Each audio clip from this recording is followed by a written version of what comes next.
Cord on this. All right, so if you come with me, we'll do a few muscles. Right now, we're going to make sure that we have all the rotator cuff muscles. I'm going to put this on YouTube unlisted, or I might list it. I don't know. But anybody else that watches this can learn your rotator cuff muscles and the actions of them. So we're going to start with, you guys know your rotator cuff muscles, right? We don't have to go too crazy. Okay. Sits. The sits. So we got let's start with the supraspinatus, right? It's right here. And it just means supra, above the spine of the scapula. So right here. And we want to look at, so your origin is going to be your supraspinatus fossa. And your insertion is going to be more distal right here on your greater tubercle. So we want to think about the way that this is going to pull, right? If we're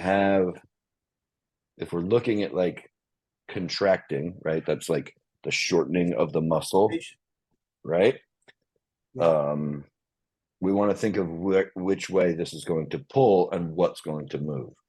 So we want to look at your supraspinatus. This is going to shorten, and your humerus is not fixed. So it's going to, as you bring it up, it's going to shorten and abduct your arm. So that would be abduction, and it should have that motion in here so I can show you. Let's fade everything else. And we can kind of see how that works, where this is not a fixed thing. As it shortens, we can see that shortening, it's abducting that arm. So that's the only action that one's going to do, right? Okay. Right there.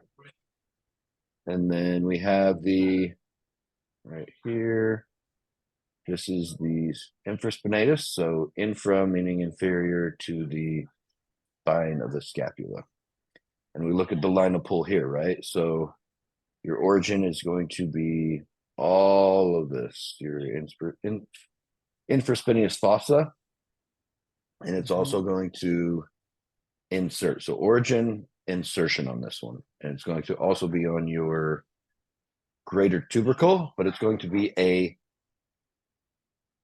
different line of pull, right? External rotation, probably. Yeah. So it's going to do horizontal abduction and external rotation, right? So we got to look at right there. Let's fade all of this. Fade everything. There we go. So we can see that's normal as it shortens, external rotation. So that's here, pulling it out, or external rotation here. So those are the two external rotation movements that you'll do here and also here. Next up is going to be, chat. Yeah. So supraspinatus, infraspinatus, teres minor, right here. Teres minor, that little guy. So this one is going to do external rotation because we can see that it's attached here and on your scapula. It's also going to do horizontal abduction and extension. So those are the three things that it's going to do. And so we'll know it's only going to show this one right here, right? So it's only going to show us external rotation on this. But I went through quite a few different science books, and that's so there's general anatomy. What's this one? I'll have to, this one's a little more advanced, like the theme Atlas of Anatomy, but it's a good book, and it has like a ton of different actions in it, and you can kind of find different stuff. I also used some other, I forget, resources to find out the different actions that it does. So it's going to do external rotation, and then let's click on this guy right here. It's also going to do this, right? Because if we look, we can fade all that. So we can imagine it's hooked right here, right? Oh. So it's still in that little greater tubercle area, and then it's going to insert right here. So it's going to do the same kind of stuff that this little guy is going to do, right? Does that kind of make sense or no? Yep. Okay. So you're saying that it So- horizontally abducts also the teres minor? Yes. Okay. Horizontal abduction, external rotation, and it's also going to do extension, right? Extension. Because we can see the line of pull right here. As it shortens, it's going to bring this back because it's a little bit lower than these guys. So it does do extension. It's not going to be like the main mover of extension, right? But it is going to do extension. Mostly stabilization, probably, right? Stabilize. Pardon me? Mostly stabilize that. It stabilizes your glenohumeral joint. So the main thing for all of your rotator cuff muscles is stabilizing your glenohumeral joint. Okay. And these But are I mean, all during extension, I guess that's probably the main role. so extension, there's a lot of different muscles that do extension. I would have to look up in here all the muscles that do extension because it's listed, and Probably the rest too. I could find out, but I'm not sure all of them at the moment.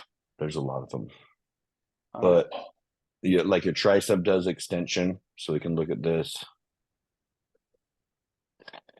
and it's fade all these.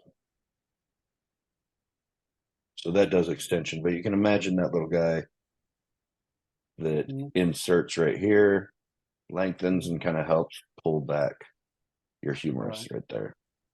Okay.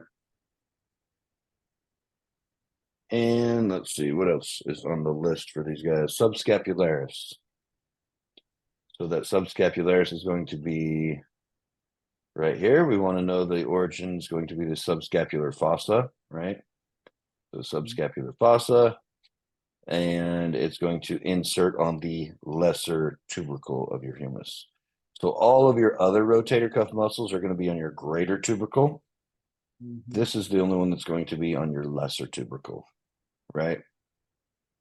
So if these do, and we can easily comprehend all this. If these all do external rotation, and this one is on the opposite side, General rotation. Yeah, it's going to do internal rotation, right? Yeah. And then it's also going to do, let's see if it has it on here. It's also going to do adduction. So if it's out here, it's going to pull it down because let's add a little bit more muscle in this guy. What about horizontal adduction? No, it's not going to do. Okay. No. Horizontal adduction? No. Okay. It looks like it'd be in a spot where it could, but maybe the shoulder blade is more upwardly rotated, so it wouldn't. In the anatomical position. It's going to stabilize your glenohumeral joint in horizontal adduction, but it's not going to be. I mean, of course, it does internal rotation, so at a certain point, it will internally rotate your humerus, right? But it's not going to force it forward because it's not going to shorten here and then bring it all the way forward. But it is going to do, if we feel our glenohumeral, like our humeral head right here, and we push forward, it's going to internally rotate. So that is the stabilization of your glenohumeral joint that it is doing. Okay, that makes sense. I was thinking about it as if you're doing kind of like a chest fly where your arm is straight and you're coming in, but I guess now that I think about that, that's probably more internal rotation. Yeah. Yeah. Let's see. Abduction, a little bit more muscle.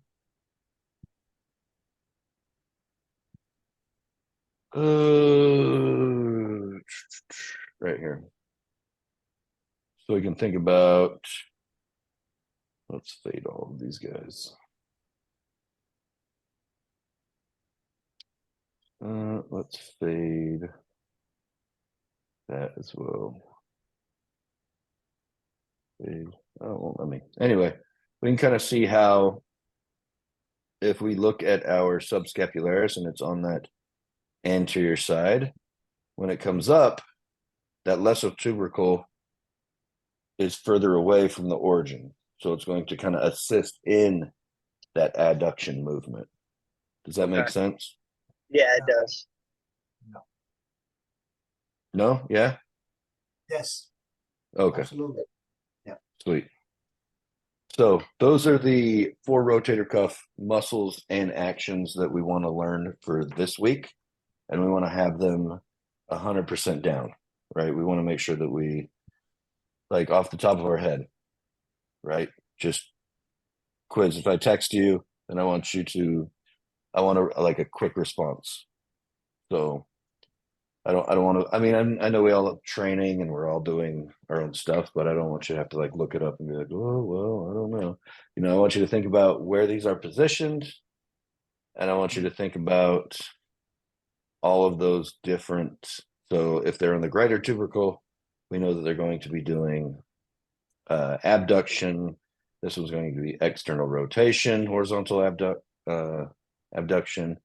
It's going to be doing extension, just different, whatever actions they're doing. Okay. Make sense? Makes sense. Yeah. Sweet. Love it. And then I will